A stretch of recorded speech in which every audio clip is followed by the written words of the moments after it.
Hello and welcome to study update 365। आज हम बात करेंगे think tank global trade research initiative यानी GTRI की एक रिपोर्ट की, जिसमें उसने भारत को चेतावनी देते हुए कहा है कि भारत हद से ज़्यादा निर्भर है अमेरिकी सॉफ्टवेयर, क्लाउड सर्विसेज और सोशल मीडिया प्लेटफॉर्म पर।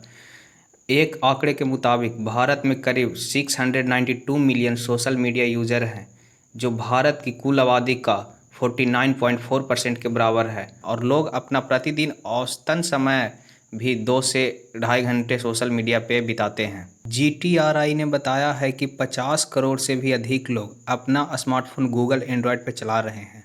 ऐसे में अमेरिकी गवर्नमेंट और अमेरिकी कंपनियां भू राजनीतिक तनाव की स्थिति में अपनी सर्विसेज रोककर भारत की बैंकिंग, डिफेंस और सोशल मीडिया को ठप कर सकता है।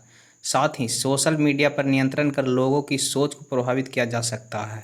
रॉयटर्स इंस्टीट्यूट की एक रिपोर्ट बताती है कि भारत में करीब 71% लोग समाचार के लिए ऑनलाइन माध्यमों पर भरोसा करते हैं, और लगभग 49% लोग समाचार प्राप्त करने के लिए सोशल मीडिया का उपयोग करते हैं।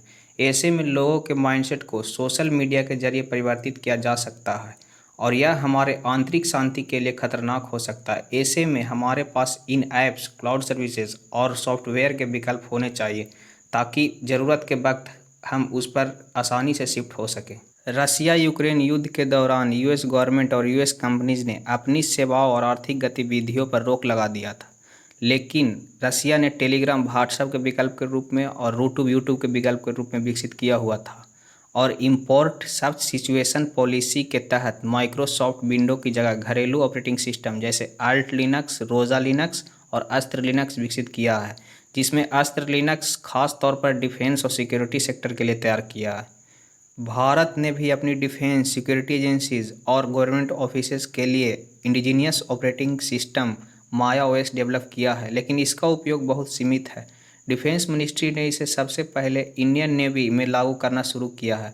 आर्मी और एयरफोर्स में अभी इवैल्यूएशन की प्रक्रिया में है। गवर्नमेंट को चाहिए कि निर्धारित समय सीमा तय कर इसके विकास व इस्तेमाल की प्रक्रिया तेज किया जाए। GTRI ने सुझाव दिया है कि भारत सरकार को डिजिटल स्वराज मिशन की ज़रूरत है। वर्तमान दौर में अधिकांश आबादी जो अपनी ज़रूरतों के लिए डिजिटली निर्भर हैं, ऐसे में स्वदेशी ऑपरेटिंग सिस्टम, खुद का क्लाउड, घरेलू साइबर सिक्योरिटी और AI होना चाहिए। यूरोप अपने कानून और नीतियों के हिसाब से क्लाउड बना रहा है और डिजिटल मार्केट एक्ट भी लागू कर चुका है। चीन भी घरेलू प्लेटफॉर्म इस्तेमाल शुरू कर दिया है। GTRI द्वारा कहा गया है कि डिजिटल स्वराज मिशन को 3 चरणों में लागू किया जाए। शॉर्ट टर्म 1 से 2 साल, जरूरी डेटा जैसे सरकारी फाइलें, संवेदनशील जानकारी भारतीय कानून के हिसाब से सिर्फ देश के अंदर बने क्लाउड पर ही होस्ट हो। कहने का मतलब डेटा विदेश में ना जाए, वो भारत में ही स्टोर हो।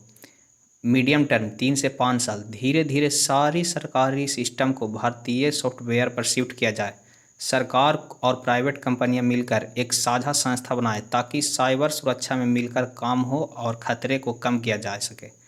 लॉन्ग टर्म 5 से 7 साल, क्लाउड पैरिटी हासिल करनी होगी, यानी अपने क्लाउड सिस्टम को इतनी मजबूत बनाना कि विदेशी क्लाउड के बराबर हो। रक्षा और महत्वपूर्ण सेक्टरों में पूरी तरह भारतीय ऑपरेटिंग सिस्टम इस्तेमाल किया जाए, और वैश्विक स्तर पर प्रतिस्पर्धी ओपन नेटवर्क प्लेटफॉर्म तैयार हो।